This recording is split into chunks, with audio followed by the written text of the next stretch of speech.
Mutiara Hikmah Official, menyingkap hikmah di balik sunnah.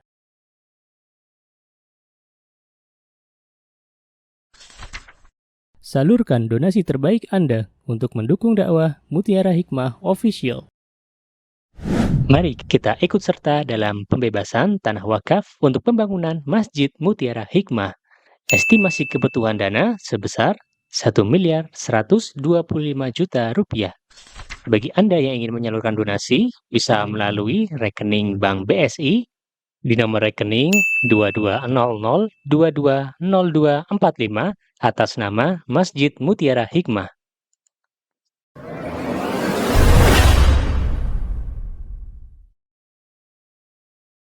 Jamaah hadirin rahimani wa rahimakunallah. Hari ini insyaallah kita akan belajar terakhir ibu-ibu ya, kisah Ummahatul Mukminin, ibunya orang-orang beriman. Yuk murojaah sedikit. Berarti ini Maimunah yang keberapa? Sudah kayaknya lama banget kita nggak jumpa jadi lupa.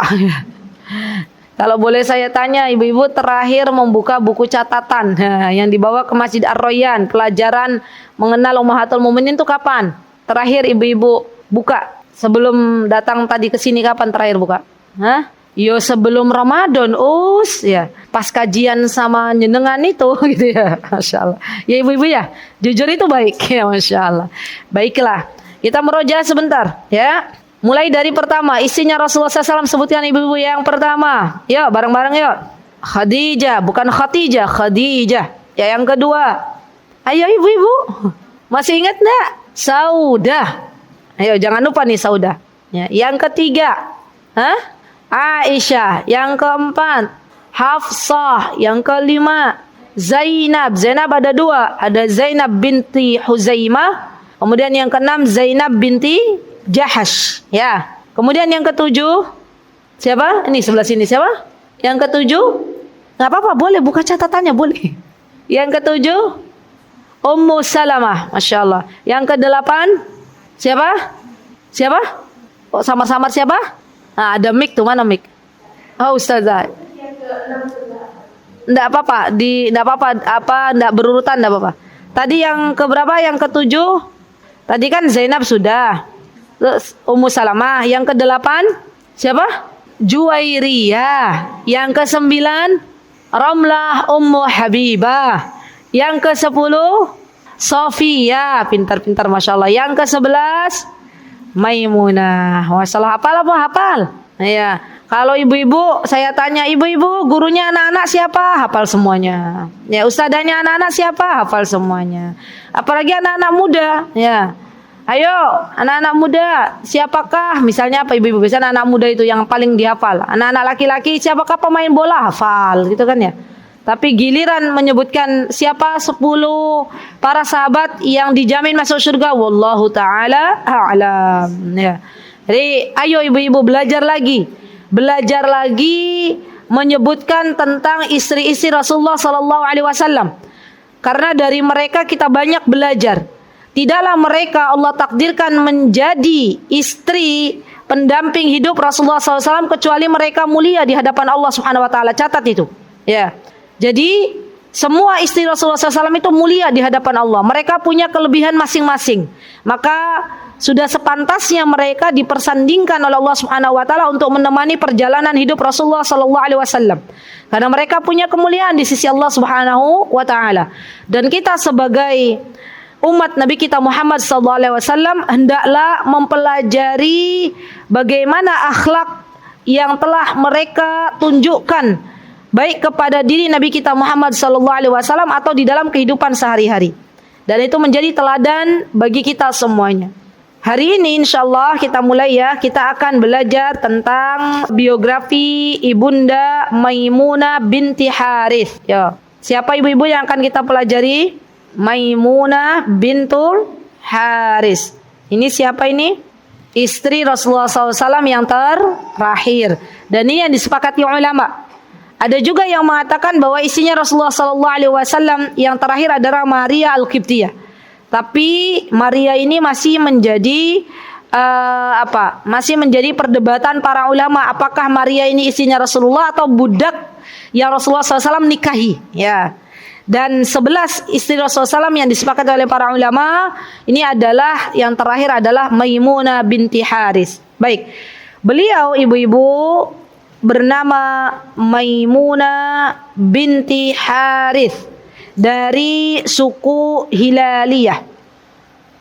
Jadi beliau sukunya, nasabnya ya kembali kepada Bani Hilal. Ya. Nanti kalau saya sebutkan nasabnya ya sampai atas, nanti kita tidak hafal ya. Kita cukup menghafal Maimunah binti Haris, istri Rasulullah SAW. Karena memang Maimunah hanya satu nama Maimunah. Ya beda dengan Zainab. Zainab ada dua. Ya, makanya kita harus kenal Zainab binti siapa? Binti Huzaimah dan binti Jahash. Ya, baik. Maimunah ini ibu-ibu nama aslinya adalah Barrah. Ya. Atau Burrah. Ya. Dan nama Barra atau Burra itu mengandung nama yang tidak baik. Maka kemudian Rasulullah SAW akhirnya mengganti nama ibunda Maimunah dengan nama yang lebih baik lagi maknanya, yaitu Maimunah. Jadi bolehnya seseorang, kata para ulama ini menunjukkan diperbolehkannya seseorang untuk mengganti nama apabila namanya bermakna sesuatu yang tidak baik. Misal apa, Bu? Ada orang namanya Wailun. Wail itu boleh diganti karena wail itu artinya celaka. Ya. Jadi coba ibu-ibu cek namanya masing-masing, kira-kira namanya maknanya bagus atau enggak. Ya. Ustazah, saya namanya Jawa Ustazah gitu ya. Ya artinya apa? Oh, nama saya Wening, artinya bening. Nah, bagus kan namanya? Artinya bagus. Ya udah nggak usah diganti walaupun Jawa nggak apa-apa. Ya.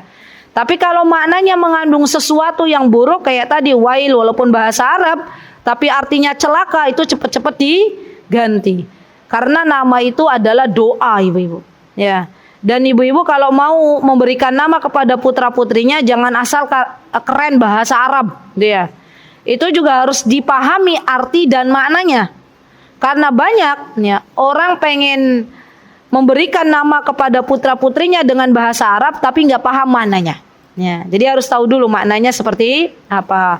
Baik, Maimunah bintul Haris berarti bapaknya namanya Haris, ibunya namanya Hind binti Auf. Jadi Maimunah ini ya punya seorang ibu yang bernama Hind binti Auf. Dan Hind binti Auf ini ibu-ibu, beliau itu terkenal sekali wanita yang memiliki menantu-menantu spesial. Ya, Masya Allah. Jadi orang Arab tuh kalau sudah disebutkan Hind binti Auf, wah Masya Allah, dia itu wanita yang menantunya semuanya spesial gitu ya. Bagaimana nggak spesial?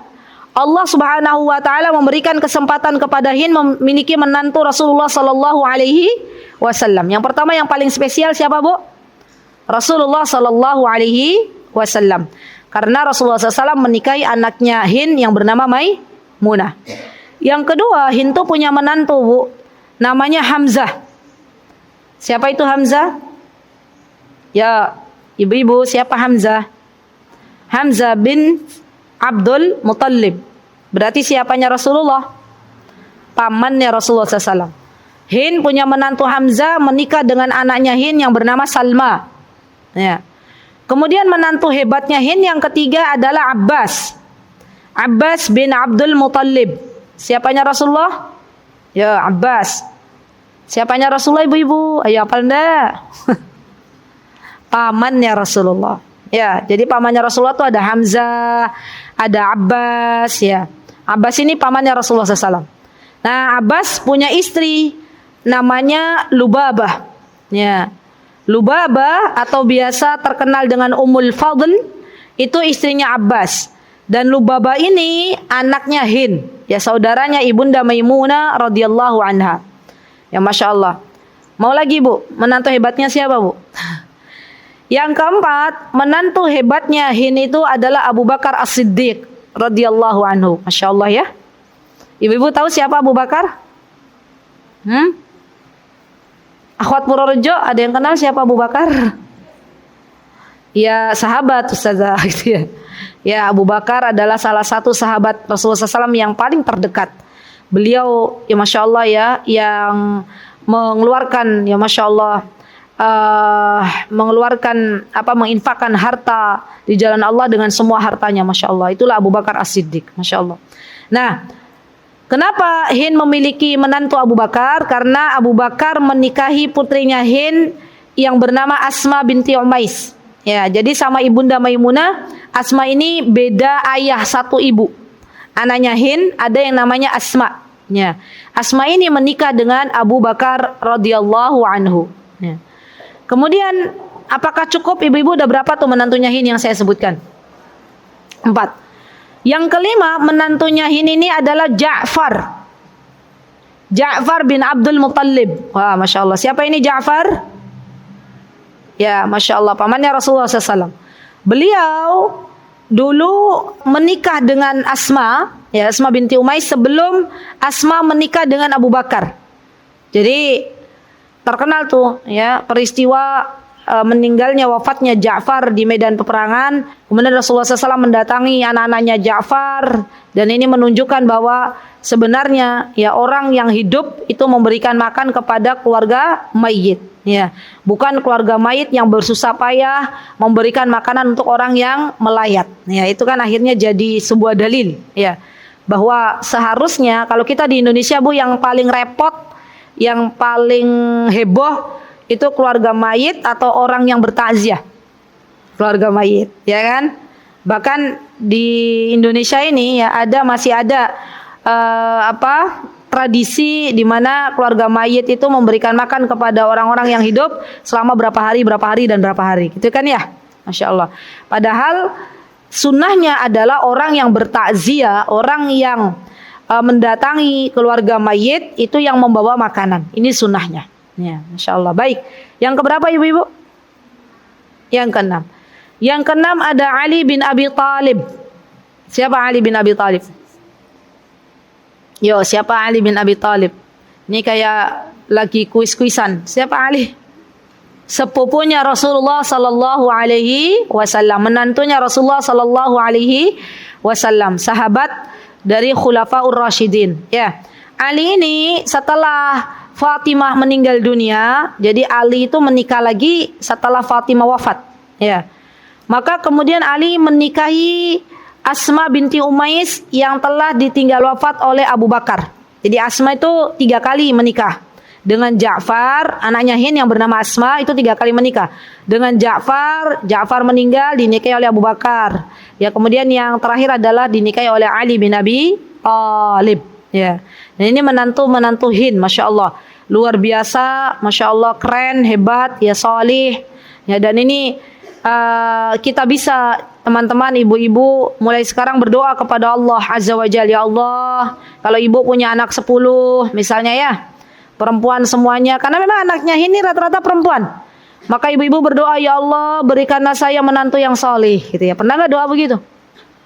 Belum anak saya masih 2 tahun gitu ya. Nggak apa-apa berdoa sama Allah, boleh kan? Ya Allah, kalau yang punya anak laki-laki, ya Allah berikanlah saya menantu yang salihah. Ya Allah berikanlah saya menantu yang saleh. Kalau punya anak perempuan, berdoa sama Allah. Kenapa ibu-ibu? Karena nanti menantu kita itu adalah orang yang akan hidup mendampingi anak-anak kita.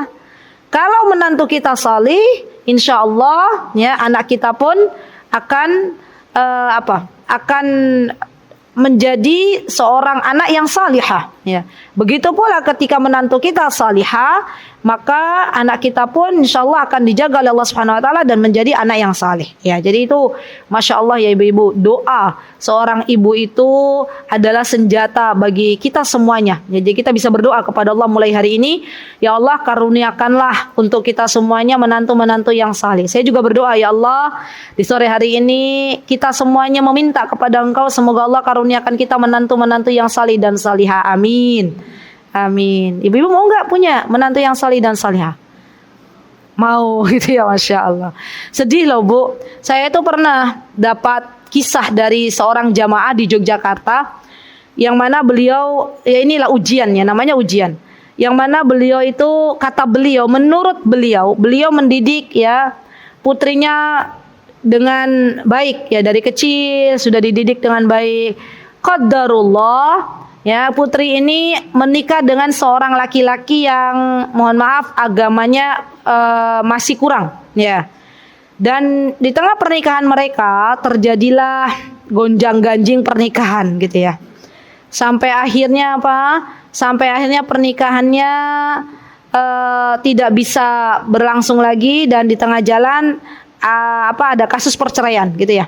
Ibu ini sedih banget cerita ke saya. Saya tuh sedih banget, kenapa kok yang menantu saya tega dengan anak saya begini. Terus saya bertanya kepada ibunya, ibu dulu pernah nggak minta sama Allah menantu yang solih, menantu yang solih? Iya, lupa katanya gitu ya. Selama ini tuh saya kalau doain anak-anak aja katanya gitu ya. Robbi habli minas solihin gitu ya. Ya Allah, berikanlah kepada saya anak-anak yang solih dan solihah. Allah ijabah, anaknya solihah, tapi ternyata pasangan hidupnya belum solih. Ini terjadi. Para nabi pun demikian. Ya, Nabi Nuh solih, ya pasangannya belum solihah. Ya. Kemudian Nabi Lut solih, pasangannya belum solihah. Asia solihah, pasangannya belum solih. Ya, Fir'aun ya. Dan ini terjadi, ibu-ibu. Baik, kita kembali lagi. Jadi PR-nya PR. Nah, biasanya kalau ibu-ibu Purworejo harus kasih PR. Ya, ibu-ibu nanti kalau sepulang dari sini dengar kan insyaallah kita berdoa semoga kita masih menjumpai maghrib ya. Nanti kalau dengar adzan maghrib dijawab adzannya ya, apa yang imam apa yang muadzin kumandangkan kita ikuti, kecuali di kalimat hayya 'alas shalah ya, maka kita ikuti dengan la haula wala quwata illa billah. Kemudian ibu-ibu berdoa. Ini PR maghrib nanti. Ibu-ibu berdoa, ya Allah karuniakanlah hamba menantu yang salih dan salihah. Ya. Ustazah gimana kalau saya belum menikah, belum punya anak gitu ya. Misal. Ya udah minta, PR-nya apa? Minta pendamping hidup yang solih ya. Dan itu ibu-ibu doa itu ibu-ibu nih, doa itu pasti Allah ijabah, percayalah ya. Saya punya kisah, ini kisah nyata. Boleh nggak saya berkisah sedikit? Tapi insya Allah ada ibrahnya di balik kisah ini. Jadi ternyata apa yang kita rasakan hari ini itu ternyata di antaranya adalah doa-doa kita di masa lalu. Jadi ceritanya begini, Bu. Saya itu kalau dengar kajiannya Syekh Abdul Razak, pernah dengar nggak Syekh Abdul Razak siapa? Ibu tahu nggak Syekh Abdul Razak? Hafidhahullahu ta'ala, semoga Allah menjaga beliau. Siapa yang kenal Syekh Abdul Razak? Orang-orang Purworejo. Syekh Abdul Razak itu ulama dari kota Madinah. Ya. Menjadi pengajar di Masjid Nabawi. Juga beliau Masya Allah sering bolak-balik Indonesia. Ya, biasanya kalau beliau di Indonesia, beliau memberikan ceramah di Masjid Istiqlal. Pernah dengar nggak namanya? Ya minimal namanya lah. Pernah dengar? Ya. Coba ibu-ibu lihat ya. Saya suka ya mendengarkan muhadarah beliau. Itu kalau kita lihat, kita dengar muhadarah beliau itu, kalau beliau sekalinya muhadarah itu langsung masuk ke dalam hati ibu-ibu. Ya, dan itu yang saya rasakan. Maka tiba-tiba terlintas dalam hati saya berdoa kepada Allah. Ya Allah, saya tahu di balik seorang laki-laki yang Masya Allah gitu ya, yang salih, yang hebat itu pasti ada doa dari orang tuanya. Ya, pasti ada doa dari ibunya. Pasti ada wanita yang hebat di balik laki-laki yang hebat. Ya, laki-laki yang salih di baliknya ada wanita yang salihah. Saya waktu itu berdoa loh ibu-ibu, tapi saya lupa doanya kapan. Tapi saya ingat saya pernah berdoa. Ya Allah, pertemukanlah saya dengan keluarganya Syekh Abdul Razak. Ya Allah, ini doa kayaknya nggak masuk akal ya Bu. Ya gimana saya mau ketemu? Lah, Syekh Abdul Razak kalau ke Indonesia nggak bawa istri. Ya beliau istrinya ditinggal di Madinah. Tapi ternyata Bu, Ramadan kemarin Allah Subhanahu wa Ta'ala mengijabah doa saya. Ya. Kok bisa Ustazah? Ya itulah caranya Allah mengatur itu semuanya. Jadi Allah itu maha baik, Allah maha baik. Yakinlah bahwa Allah itu zat yang maha baik. Jadi waktu saya menjelaskan materi taklim ya di salah satu masjid di Jamilur Rahman di Yogyakarta, ada seorang ibu yang datang ke saya. Saya pernah cerita nggak? Belum juga cerita ya. Sama ibu itu juga kenapa bisa tinggal di kota Madinah, doanya beliau juga ya. Jadi ibu ini datang ke saya, menyalami saya, kemudian beliau mengenalkan diri beliau. Assalamualaikum Ustazah Aziza, masih ingat dengan saya? Saya bingung. Beliau pakai niqab, saya bingung.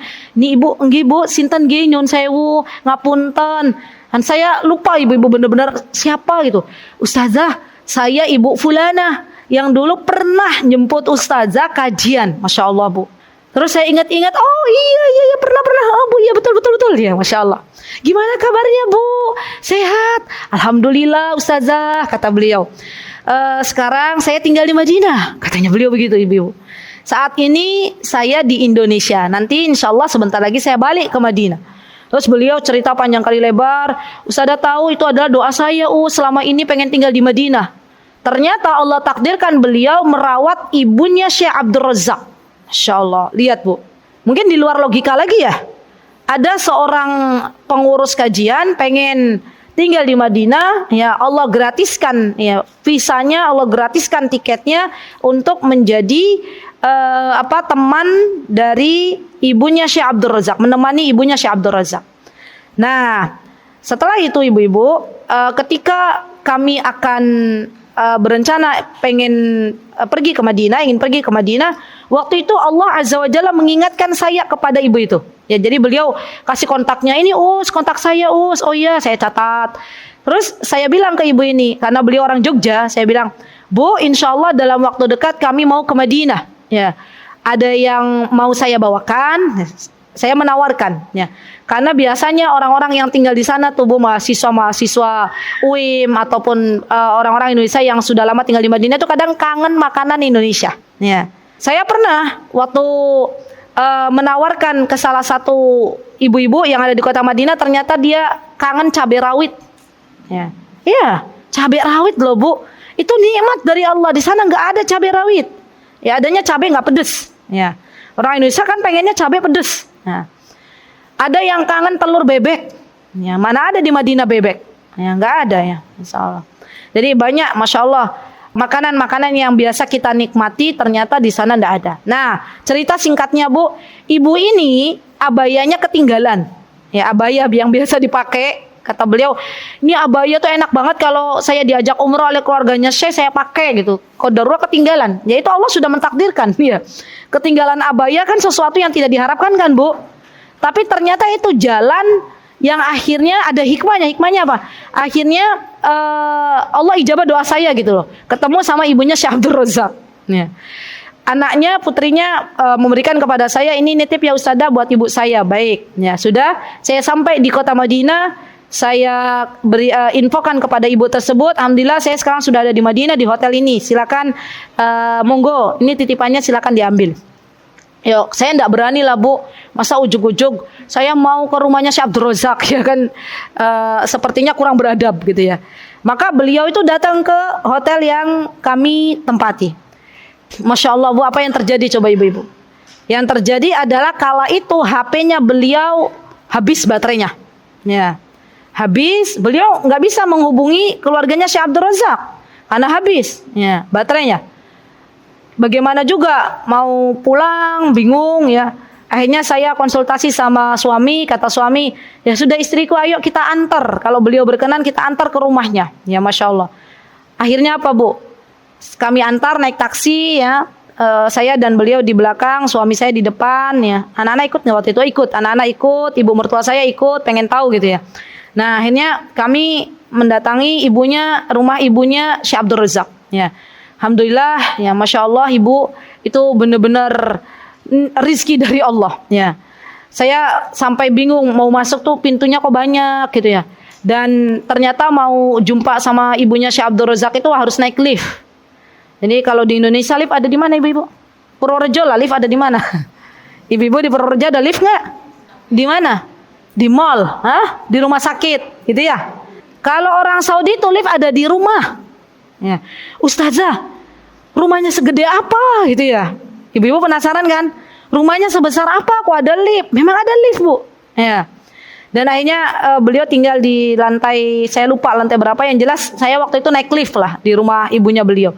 Dan Masya Allah ibu-ibu Saya lihat, ya Masya Allah, Allahumma barik, semoga Allah menjaga ibu Syekh Profesor Dr. Abdul Razak hafizallahu taala. Saya lihat ketenangan yang sangat luar biasa terpancar dari wajahnya ibunya Syekh Abdul Razak. Ya Masya Allah. Saya langsung sujud syukur waktu itu, ya Allah, ternyata inilah sosok ibunda dari ulama kita Syekh Abdul Razak. Ya Allah, tenang banget ya. Jadi ibu, kalau pengen punya anak-anak yang hebat, ya kita harus tenang dulu ya. Jangan kan hanya kita itu apa ibu-ibu? Kita itu kadang apa ibu-ibu biasanya apa, tenang ya? Atau kita kadang overthinking atau kita mungkin cemas gitu ya. Itu kan kelihatan dari wajahnya. Ya coba kelihatan kok. Saya bisa nebak-nebak wajah, tapi maksudnya saya kalau jumpa sama orang itu, Masya Allah, ini kok ibunya tenang, enak dipandang. Itu biasanya Masya Allah. Tapi saya pernah juga jumpa sama seorang ibu tuh rasanya mukanya tuh serem gitu. Bukan serem, nggak gimana ya Bu? Kayaknya ruwet gitu ya. Pernah nggak ibu-ibu ketemu sama orang begitu? Ya Allah, ini ternyata ada masalah yang Masya Allah. Ya, jadi itulah nikmatnya dari Allah Subhanahu Wa Taala ya, yang Allah pancarkan di wajah orang-orang yang beriman. Masya Allah. Nah, ibrahnya ibu-ibu sekarang, yuk jangan pernah kita abaikan doa. Berdoalah, minta kepada Allah Subhanahu wa taala apapun itu. Jangan pernah kita mengcancel doa kita. Ibu-ibu berdoa, ya Allah, tolong ya Allah, saya pengen haji, pengen umroh ya Allah di tahun ini. Kemudian ibu-ibu baru berdoa begitu, ibu-ibu semenit kemudian bilang gini, "Apa iya yo? Ya. Orang tabungan umroh aja masih sedikit gitu ya. Haji aja reguler harus antri." Ya Allah Bu, mudah bagi Allah itu. Kalau Allah sudah memanggil ibu-ibu, maka ada panggilan ibu-ibu haji furoda, tahun ini berangkat. Masya Allah, itu mudah bagi Allah. Maka jangan pernah kecilkan doa, terus berdoa. Sebagaimana ibunya Maimunah berdoa ya, berdoa sehingga Allah Azza wa Jalla mengaruniakan kepada ibunya Maimunah menantu-menantu yang saleh. Masya Allah, siap Bu berdoa Bu. Doa itu bayar napa mboten toh? Mboten. Apa yang menjadikan kita berat berdoa? Karena kita tidak mengenal Allah Subhanahu wa taala. Kita tidak mengenal bahwa Allah Subhanahu wa taala adalah Zat Al-Ghani, Al-Karim, yang suka kalau kita minta kepadanya. Allah Subhanahu wa taala adalah Zat yang mengijabah setiap doa hamba-hambanya. Ya, bahkan Allah Subhanahu wa taala turun ke muka bumi ini di sepertiga malam setiap harinya untuk mengijabah doa hamba-hambanya. Ya, maka teruslah berdoa kepada Allah dengan doa-doa baik kita, dan kita akan melihat suatu hari kelak doa kita diijabah oleh Allah Subhanahu wa taala. Baik. Kemudian banyak ibu-ibu kisah diijabahnya doa tuh banyak. Ya. Dulu saya pernah cerita enggak? Saya itu diantarkan oleh Allah ngisi kajian masuk gang, Bu. Mobil kami tuh mungkin secara logika kok bisa ya saya ada di sini. Jadi gang kecil itu Ustazah. Terus tiba-tiba dari salah satu pengurus ada yang bilang begini, Ustazah Izzat, saya tuh hampir nggak percaya. Selama ini saya dengar suara Ustazah di Zoom waktu itu ya, waktu masa COVID, dan setelah COVID saya datang ke sana. Saya berdoa sama Allah waktu itu, ya Allah, kayak mana kata beliau, kalau Ustazah Izzat ini datang ke kampung saya katanya.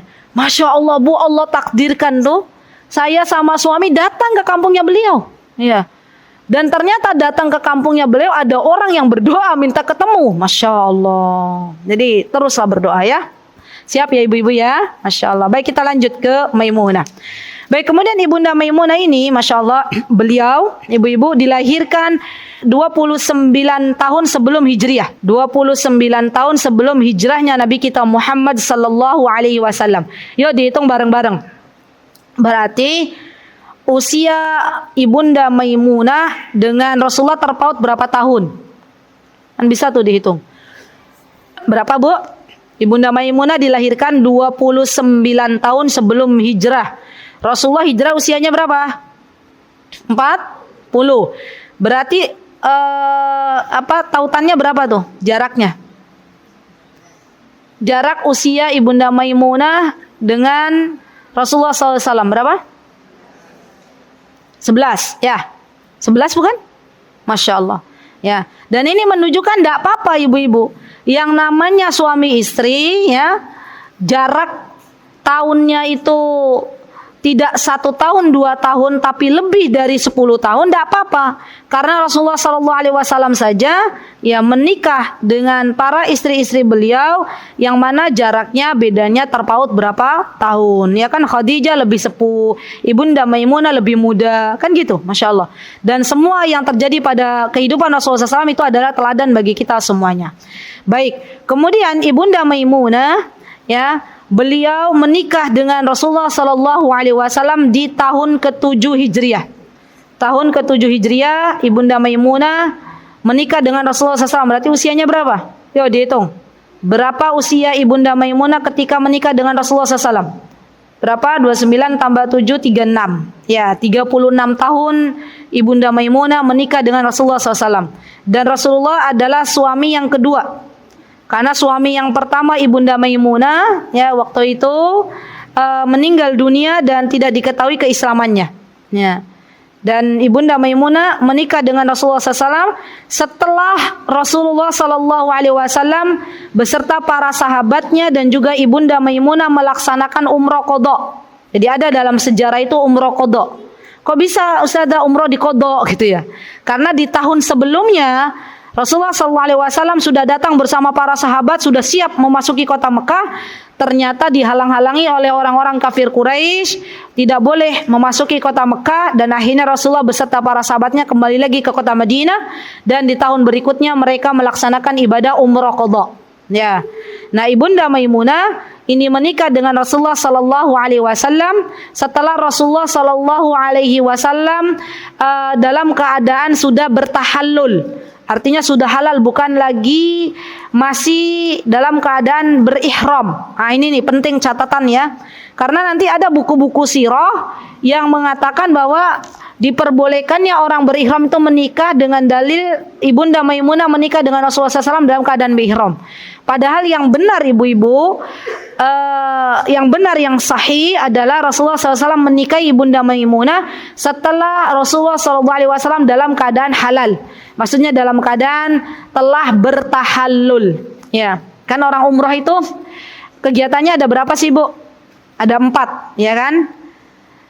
Yang pertama ya, niat dan mendatangi mikot. Ya. Yang kedua tawaf. Catat dulu aja kapan nanti semoga Allah panggil kita semuanya untuk beribadah umrah lagi. Ya, atau yang belum semoga Allah mudahkan untuk umrah. Ya. Tawaf mengelilingi Ka'bah 7 kali tawaf, ya tidak lebih dari itu, tidak kurang dari itu karena memang perintahnya 7, ya. Kemudian sa'i antara Safa dan Marwah, ya bolak-balik. Safa ke Marwah dihitung 1, Marwah ke Safa dihitung 1. Bukan Safa Marwah baru dihitung 1, enggak. Safa ke Marwah 1, Marwah ke Safa 1, ya. Itu 7 kali. Ya 7 kali. Setelah melakukan sa'i baina Safa wal Marwah, antara Safa dan Marwah, kemudian tahallul. Bagi perempuan tahallulnya digunting rambutnya sedikit saja seujung kuku digunting, ya sudah dalam keadaan tahallul selesai. Bagi laki-laki ya rambutnya dibotak, ya dihabiskan, ya rambutnya dicukur habis, ya karena ini akan mendapatkan doa 3 kali dari Rasulullah SAW. Dan sudah kalau sudah tahallul artinya sudah bisa melakukan mahdhuratul ihram, sudah bisa melakukan larangan-larangan ihram termasuk menikah. Ya, jadi Rasulullah SAW ketika menikah dengan Ibunda Maimunah dalam keadaan Rasulullah sudah nggak berihram lagi, sudah dalam keadaan selesai tahallul. Ya, jadi ini perlu diingat-ingat. Ya, sekali lagi karena ada banyak orang-orang yang mengatakan ya Maimunah, Ibunda Maimunah menikah dengan Rasulullah SAW dalam keadaan berihram. Baik, di manakah Rasulullah menikahi Ibunda Maimunah, ibu-ibu? Di sebuah kampung bernama Sarf. Sarf apa? Kalau bahasa Arabnya itu Sarf. Itu kemarin saya lupa. Oh iya, Ramadan kemarin juga. Ramadan kemarin itu waktu saya sama suami ya menaiki taksi, kemudian supir taksinya bilang, ya mau nggak kita ajak katanya ya, kita ajak ke kuburannya Maimunah ya di Sarf. Ya nanti Ibunda Maimunah dikubur di situ, dikubur di mana Ibunda Maimunah menikah dengan Rasulullah. Maka kemudian suami saya bilang, ayo, yuk kita nggak akan ke kuburan tuh bukan minbab tabarruk ataupun meminta-minta, nggak, tapi minbab ziaratul kubur saja. Ya, Ibu-ibu tahu walillahil hamd, Masya Allah ini nikmat dari Allah Subhanahu wa taala. Kami diantar ke kuburannya Ibunda Maimunah dan pekuburannya dekat jalan raya. Jadi jalan melintas antara Madinah dan Mekah. Kemudian di sini ada kuburannya, ini jalan, di sini kuburannya Ibunda Maimunah satu saja. Cuman itu aja. Enggak ada yang lain. Ya. Kuburannya itu aja. Dan waktu itu saya tanya ke suami, kuburannya kayak mana Bi, kan nggak boleh masuk, cuman kita dari luar aja. Kuburannya tuh ya tanah sepetak begitu, terus ada tanda ya kayu atau batu, sudah. Ya. Kuburan di Mekah itu rata-rata begitu ibu-ibu. Dan itu kuburannya Ibunda Maimunah radhiyallahu anha. Di situ Ibunda Maimunah menikah dengan Rasulullah sallallahu alaihi wasallam. Ya. Dan Ibunda Maimunah ketika menikah dengan Rasulullah sallallahu alaihi wasallam ya, semuanya diurusi oleh pamannya Rasulullah SAW yang bernama Abbas. Ya, melalui siapa? Melalui istrinya Abbas yang bernama Lubabah. Siapa ini Lubabah? Ayo ibu-ibu ingat enggak? Siapa Lubabah? Jadi saya sudah sebut di awal. Siapa Lubabah Ummul Fadl? Siapa? Kakak kandungnya Ibunda Maimunah. Kan anaknya Hind. Ya kan? Abbas kan pamannya Rasulullah. Abbas suaminya Ummul Fadl, suaminya Lubabah. Ya. Dan Lubabah ini adalah kakak kandungnya Ibunda Maimunah radhiyallahu anha. Jadi diurusi semuanya. Ya, dengan mas kawin mahar sebanyak 400 dirham. Kalau dikalkulasikan dengan rupiah itu kurang lebih 12 juta. Ya, 12 juta. Jadi zaman dulu tuh Bu, ya maharnya sudah besar. Pernah nggak dengar begini? Pernikahan mahar seperangkat alat sholat dibayar tunai. Itu pernah dengar itu Bu? Berarti wanita-wanita Indonesia itu salihah. Ya. Karena maharnya murah sekali. Seperangkat alat sholat dibayar tunai. Ibu-ibu yang mau aja dinikahi begitu ya. Alhamdulillah.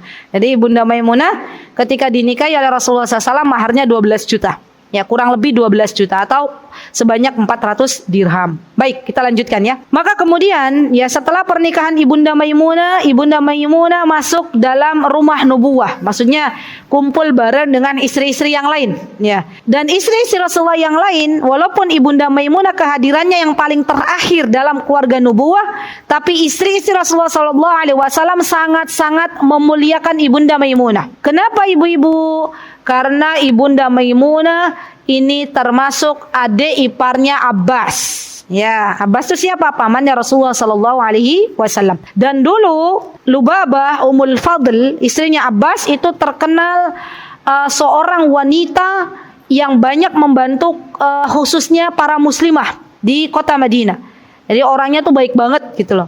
Ibu-ibu kalau ada muslimah nih suka bantu gitu ya. Ringan tangan, kalau ada apa-apa, yuk saya bantu, ayo siap gitu, saya temani gitu. Misal, kira-kira disenangi nggak sama orang-orang sekitar? Disenangi kan Bu? Bahkan terkenal. Oh, coba datang aja tuh ke Ibu Fulana, dia orangnya baik banget gitu kan Bu? Nah gitulah. Jadi kakaknya Ibunda Maimunah Ummul Fadl tuh Masya Allah ya, terkenal baik Masya Allah. Maka dari itu istri-istrinya Rasulullah SAW tuh segan kepada Ibunda Maimunah, walaupun Ibunda Maimunah datangnya terakhir ya Masya Allah. Nah, dari pernikahan Rasulullah SAW dengan Ibunda Maimunah, ibu-ibu ya disebutkan oleh para ulama tidak dikarunia anak. Dan Ibunda Maimunah meninggal dicatat pada tahun 51 Hijriah. Coba berarti umurnya berapa? Dihitung. Berapa usia Ibunda Maimunah? Tadi kan lahir sebelum Hijriah, 29 tahun sebelum Hijriah.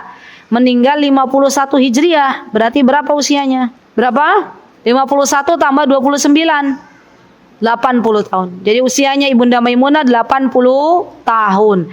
Dan meninggal di mana? Di Sarf itu. Sarf yang tadi ada pekuburannya Ibunda Maimunah, meninggalnya di situ. Ya, Masya Allah. Baik. Nah, setelah kita mengetahui tentang siapa biografi Ibunda Maimunah, maka sekarang kita akan mengetahui keutamaan Ibunda Maimunah yang patut kita jadikan teladan bagi kehidupan kita. Yang pertama, Ibunda Maimunah adalah orang yang sangat amanah. Ya. Buktinya apa? Buktinya Ibunda Maimunah diberikan oleh Allah Subhanahu wa taala kesempatan merawikan hadis Nabi kita Muhammad sallallahu alaihi wasallam. Jadi perawi hadis. Masya Allah ya, dari kalangan wanita istrinya Rasulullah SAW, ya, yang meriwayatkan hadis itu bukan hanya Ibunda Aisyah, tapi juga Ibunda Maimunah. Kurang lebih kata para ulama sebanyak 76 hadis. Dan tidaklah orang meriwayatkan sebuah hadis, ibu-ibu, dan diterima hadisnya di halayak ramai kecuali orangnya amanah. Itu sudah syarat mutlak. Orang kalau pengen diterima hadisnya harus amanah. Dan sifat amanah ini adalah sifat yang diperintahkan oleh Nabi kita Muhammad sallallahu alaihi wasallam. Bahkan Nabi kita Muhammad sallallahu alaihi wasallam sebelum bergelar menjadi seorang nabi, beliau juga terkenal dengan sebutannya Al-Amin. Orang yang jujur, orang yang amanah. Maka yuk kita mulai sekarang kita biasakan di dalam kehidupan kita, kalau ada amanah dari seseorang langsung kita tunaikan. Jangan sampai kita sembunyikan ya akhwat. Karena setiap amanah yang diamanahkan oleh Allah Subhanahu wa taala, misalnya ya, semuanya akan kita pertanggungjawabkan di hadapan Allah Subhanahu wa taala. Apalagi kalau masalahnya adalah amanah yang berkaitan dengan sesama hamba Allah. Ya, contoh misal, ini contoh ya ibu-ibu. Contoh, saya diberikan amanah oleh seorang fulana untuk menyampaikan sesuatu. Tiba-tiba saya, ini waliyadzubillah, tiba-tiba ini saya aja deh, nggak apa-apa yang jadi contoh ya. Tiba-tiba saya tidak amanah, saya tidak memberikan sesuatu itu yang harusnya saya serahkan, saya tidak menyerahkannya. Kira-kira ibu atau mbak atau fulana ini percaya lagi nggak ke saya ibu-ibu? Sudah nggak percaya. Karena yang namanya amanah itu ibu-ibu, Masya Allah, seseorang yang amanah, seseorang yang dia menyampaikan sesuatu dengan segera ya, maka itu akan menjadikan orang-orang di sekitarnya percaya ya. Dan begitulah Ibunda Maimunah. Ibunda Maimunah adalah orang yang amanah, Masya Allah ya. Maka dari itu Allah Azza wa Jalla menganugerahkan kepada beliau ya kesempatan untuk meriwayatkan hadis dari Nabi kita Muhammad sallallahu alaihi wasallam. Di antara hadis yang diriwayatkan oleh Ibunda Maimunah adalah berkaitan dengan mandi junub. Ya, mandi junub yaitu ada hadisnya diriwayatkan oleh Ibunda Maimunah. Juga ada hadis yang berkaitan dengan bagaimana Rasulullah sallallahu alaihi wasallam sering mandi bareng bersama Ibunda Maimunah dalam satu wadah. Masya Allah, romantis banget kan Bu? Coba ibu-ibu cek diri kita masing-masing. Kapan terakhir mandi bareng bersama suami kita? Hah? Emang boleh mandi bareng sama suami? Boleh. Ya, Rasulullah aja mandi bareng sama Ibunda Maimunah. Ya, dalam satu wadah loh. Ya, jadi bahasanya MB. Apa itu MB? Mandi bareng. Ya. Sama siapa? Sama suami. Ya. Bahkan mandi bareng dengan suami itu bisa menjadikan suami istri saling mencintai. Ya. Mau tak jadikan PR apa mboten? Jangan gitu ya. Ya, jadi kebiasaan Rasulullah itu yang diceritakan ini enggak vulgar, memang itulah kenyataannya.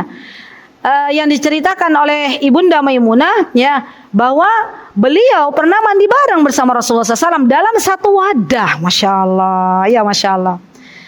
Jadi Bu, ayo Bu, bismillah Bu. Termasuk diantara bakti kepada suami ngajak mandi bareng ya, satu wadah. Bahkan Rasulullah SAW menggunakan air yang dipakai oleh Ibunda Maimunah ya, yang dinamakan dengan air musta'mal. Air yang habis dipakai oleh Ibunda Maimunah dipakai lagi oleh Rasulullah SAW. Ini menandakan bahwa Rasulullah mencintai Ibunda Maimunah, Masya Allah, dari dalam hati yang sangat dalam, Masya Allah. Jadi yang pertama ya, apa tadi ibu-ibu ibrohnya? Yang pertama kita harus menjadi orang yang amanah. Yang kedua kita harus menjadi istri yang salihah. Di antara istri salihah itu ya, di antaranya apa? Mandi bareng sama suami ya. Yang ketiga, apa yang ketiga tadi? Yang ketiga ibrohnya, jadilah orang-orang yang berilmu ya. Kenapa? Karena Ibunda Maimunah orang yang berilmu. Tidaklah Ibunda Maimunah menyampaikan sebuah pesan ya, kecuali beliau pasti pernah duduk di majlisnya Rasulullah sallallahu alaihi wasallam. Jadi orang kalau berilmu itu akan memberikan manfaat lebih banyak kepada orang-orang yang ada di sekitarnya. Ya, jangan pernah lelah untuk mencari ilmu ibu-ibu. Karena dengan kita mencari ilmu artinya Allah akan mengangkat derajat kita di dunia dan di akhirat. Ya, sama Ibunda Maimunah adalah orang-orang yang berilmu, termasuk di antara orang-orang yang berilmu. Baik.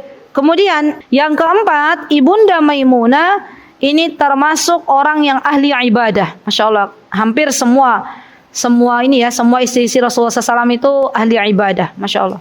Kenapa ibu-ibu istri-istri Rasulullah SAW itu mereka semuanya ahli ibadah? Karena mereka tahu bahwa kenapa mereka diciptakan di dunia, tujuan utamanya adalah untuk beribadah kepada Allah Subhanahu wa Ta'ala. Maka kita sebagai hambanya Allah yang masih banyak dosa, yang masih banyak kekurangan, ayo kita mulai tingkatkan lagi ibadah kita. Kita mulai dekatkan lagi diri kita dengan Allah Subhanahu wa Ta'ala. Karena tidaklah kita diciptakan oleh Allah Subhanahu wa Ta'ala ke dalam muka bumi ini kecuali untuk beribadah.